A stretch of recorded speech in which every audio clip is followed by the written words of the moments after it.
Assalamualaikum warahmatullahi wabarakatuh. Perkenalkan, nama saya Nur Fadilah dengan NIM 232121036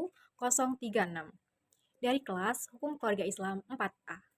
Di sini saya ingin mereview jurnal yang berjudul Implikasi Perlindungan Hak Asasi Manusia dalam Hukum Pidana yang ditulis oleh Rahman Syafatul Al-Karim, Muhammad Auf Abdillah, dan Nur Honeida Winata yang berasal dari Universitas Islam Negeri Sumatera Utara, Medan. Jurnal ini dipublikasikan pada Jurnal Ilmiah Penegakan Hukum pada bulan Juni 2024. Penelitian dalam jurnal ini bertujuan untuk menganalisis implikasi perlindungan hak asasi manusia atau HAM dalam hukum pidana. Dan fokus utamanya adalah bagaimana HAM mempengaruhi pembentukan, penerapan, dan pelaksanaan hukum pidana. Lalu bagaimana negara menjamin hak-hak tersangka, terdakwa, dan korban kejahatan. Dan yang terakhir adalah bagaimana sistem hukum pidana dapat menjaga keseimbangan antara keadilan, perlindungan individu, dan penegakan hukum yang efektif. Penelitian ini berjenis normatif yuridis dan deskriptif analitis, di mana menggunakan kajian pustaka, peraturan perundang-undangan, serta penelitian hukum terdahulu, dan juga menguraikan fenomena hukum pidana dan hak asasi manusia secara mendalam, serta memberikan analisis kualitatif. Hasil dan pembahasan. Yang pertama, hak asasi manusia dan hukum pidana. Hak asasi manusia atau HAM merupakan hak fundamental yang dijamin dalam berbagai instrumen hukum nasional dan internasional.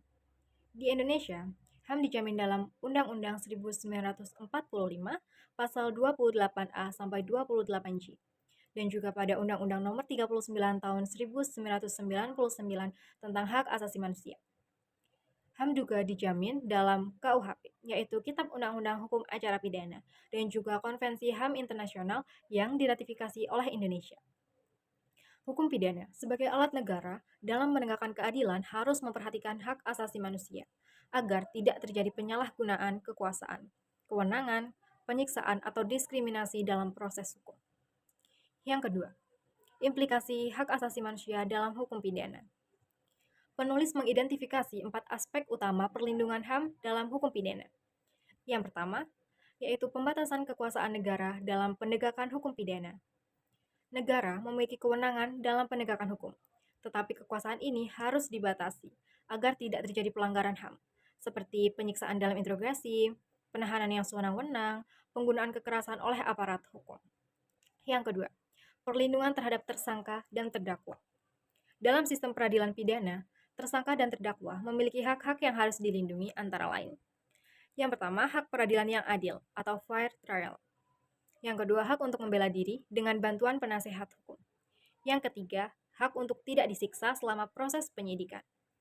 Dan yang keempat, hak atas praduga tak bersalah. Kitab Undang-Undang Hukum Acara Pidana telah mengatur perlindungan ini. Tetapi dalam prakteknya masih sering terjadi penyalahgunaan wewenang oleh aparat hukum, seperti intimidasi dan penyiksaan terhadap tersangka. Yang ketiga, perlindungan terhadap korban kejahatan. Korban tindak pidana seringkali menjadi pihak yang terabaikan dalam sistem peradilan. Oleh karena itu, negara harus memberikan kompensasi dan restitusi bagi korban. Juga menjamin perlindungan hukum bagi korban dari ancaman atau balas dendam pelaku. Dan juga menyediakan bantuan psikologis dan sosial bagi korban kejahatan berat, seperti kekerasan seksual ataupun perdagangan manusia.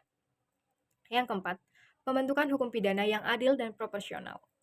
Hukum pidana harus disusun berdasarkan prinsip-prinsip hak asasi manusia, yaitu prinsip legalitas, di mana tidak ada seorang pun yang dapat dihukum tanpa dasar hukum yang jelas. Yang kedua, prinsip non-retroaktif, yaitu hukum pidana tidak boleh berlaku surut. Yang ketiga, prinsip proporsionalitas, yaitu hukuman harus sebanding dengan tindak pidana yang dilakukan. Banyak regulasi hukum pidana di Indonesia yang masih perlu disesuaikan agar tidak bertentangan dengan prinsip hak asasi manusia, seperti dalam kasus hukuman mati dan penyiksaan dalam tahanan. Yang kelima, penerapan perlindungan hak asasi manusia dalam hukum pidana di Indonesia. Meskipun regulasi sudah ada, penerapan perlindungan hak asasi manusia dalam sistem peradilan pidana di Indonesia masih memiliki berbagai tantangan. Yang pertama yaitu pelanggaran hak asasi manusia dalam penyidikan, seperti penyiksaan terhadap tersangka untuk mendapatkan pengakuan. Yang kedua, kurangnya perlindungan terhadap korban, terutama dalam kasus kekerasan terhadap perempuan dan anak. Yang ketiga, kurangnya transparansi dalam proses hukum, terutama dalam kasus pelanggaran hak asasi manusia berat yang melibatkan aparat negara. Dan solusi yang ditawarkan oleh penulis, yang pertama adalah meningkatkan transparansi dalam sistem peradilan. Yang kedua adalah melatih aparat hukum tentang standar hak asasi manusia dalam proses penyidikan dan peradilan.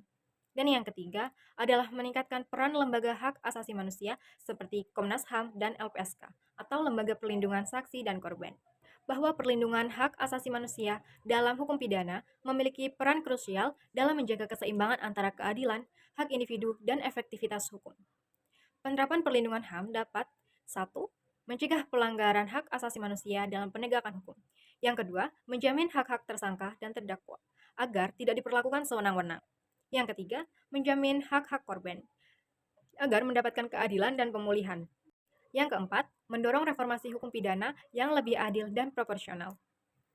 Negara, aparat penegak hukum, dan masyarakat harus berperan aktif dalam memastikan bahwa sistem hukum pidana di Indonesia menghormati, melindungi, dan menegakkan hak asasi manusia. Kelebihan jurnal. Keterbaruan dan relevansi jurnal ini membahas isu perlindungan hak asasi manusia dalam hukum pidana, yang merupakan topik aktual dan selalu menjadi perhatian dalam sistem peradilan pidana. Penekanannya pada hak korban, hak terdakwa, serta batasan kekuasaan negara. Sangat relevan dengan kondisi penegakan hukum di Indonesia saat ini. Pendekatan yang komprehensif, menggunakan kajian normatif yang membahas tentang aspek teori, regulasi, serta prinsip-prinsip hukum pidana, dan menjelaskan konsekuensi dari pelanggaran hak asasi manusia dalam sistem hukum pidana. Lalu, referensi yang beragam, yang mengacu pada berbagai sumber hukum nasional dan internasional, termasuk Deklarasi Universal Hak Asasi Manusia tahun 1948 KUHP, serta Undang-Undang Nomor 39 tahun 1999 tentang Hak Asasi Manusia. Kekurangan jurnal.